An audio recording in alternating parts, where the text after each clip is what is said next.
La veille des échéances électorales est une occasion privilégiée pour rendre compte de son action sur la base des engagements que l'équipe municipale avait pris pour traduire l'ambition de changement qui avait guidé le vote des populations en notre faveur.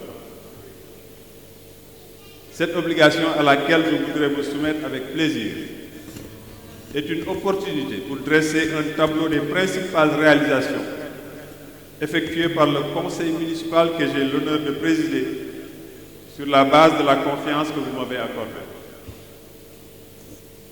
Conscient de l'exaltante mission dont j'ai été investi, j'ai pu, avec l'accompagnement du personnel et de l'adhésion des populations, tenir en ligne de mire les 10 priorités, je dis bien 10, j'ai pas dit 11, que nous nous étions fixés.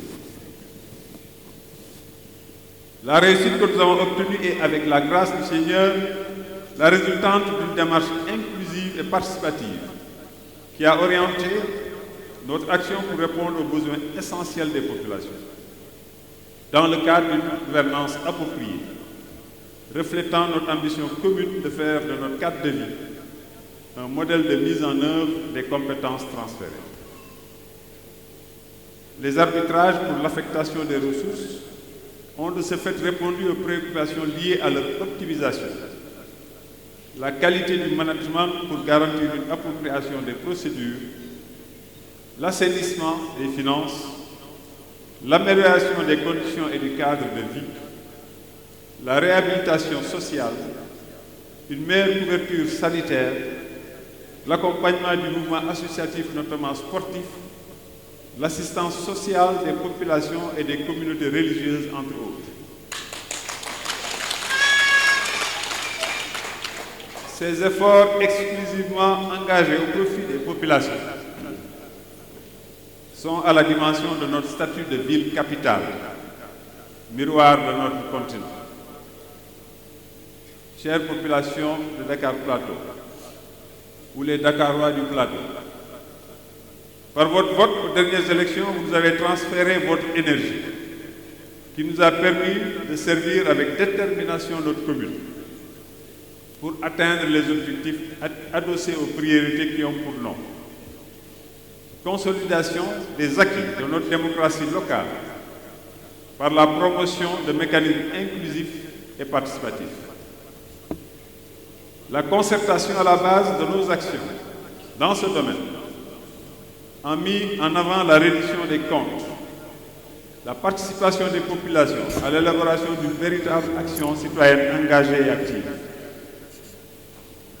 La contribution de toutes et de tous s'est révélée plus prompte et plus décisive pour la mise en œuvre des programmes de développement économique et social au niveau local.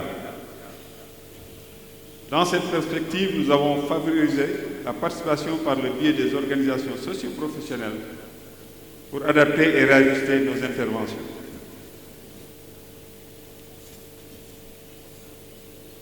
Avait également pour nom l'amélioration de l'accès des populations aux services essentiels de base plus performants et adaptés.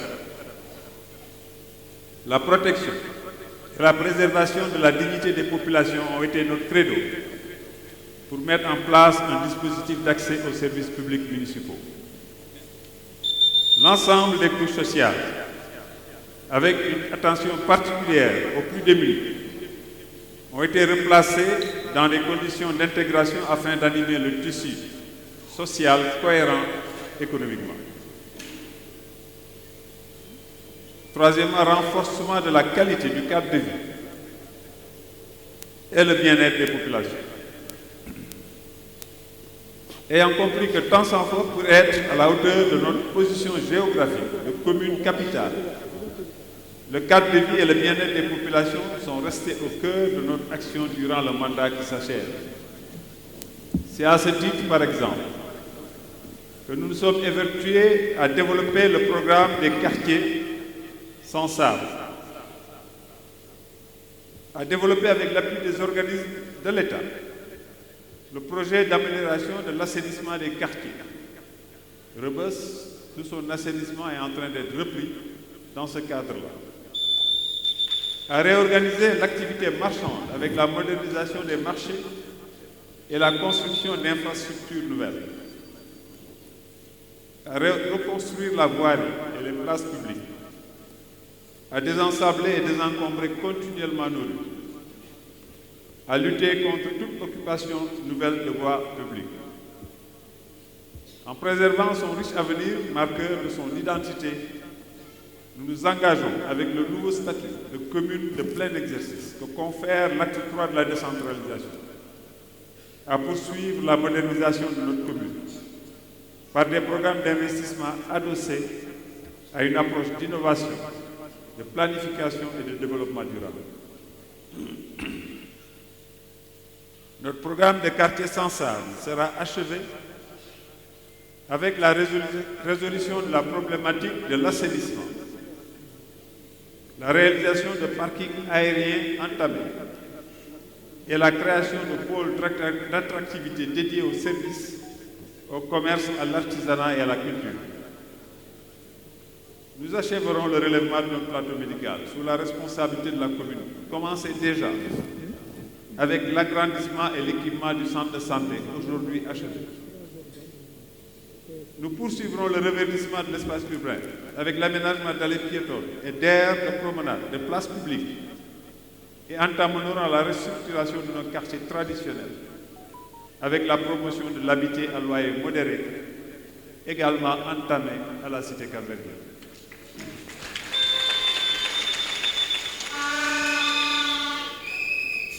En plus d'impacter grandement sur le cadre et la qualité de vie, sur la mobilité, nous développerons une véritable économie urbaine avec la création de nombreux emplois.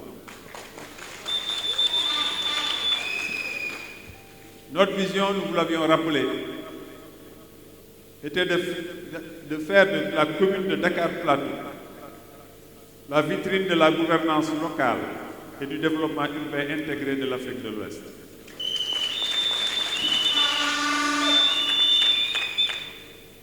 Pour cela, 10 priorités pour une action municipale fondée sur l'harmonie entre toutes les exigences de la vie locale. Je me permets de le rappeler, c'était nos engagements. 1. Une gestion communale axée sur les résultats. 2. Maintenir la qualité du cadre de vie. 3. Plus de solidarité et de rigueur en matière d'aide sociale et de santé. 4. Répondre à la demande de logement à loyer modéré. 5.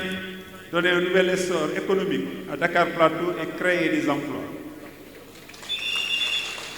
6. Garantir la sécurité des citoyens. 7. Priorité à la qualité de l'enseignement, à l'accès au savoir et à la culture. 8. Un soutien accru au monde sportif et associatif. 9. Un projet politique fondé sur l'ouverture, la démocratie directe et participative. 10. Renforcer l'attrait touristique de Dakar-Plateau.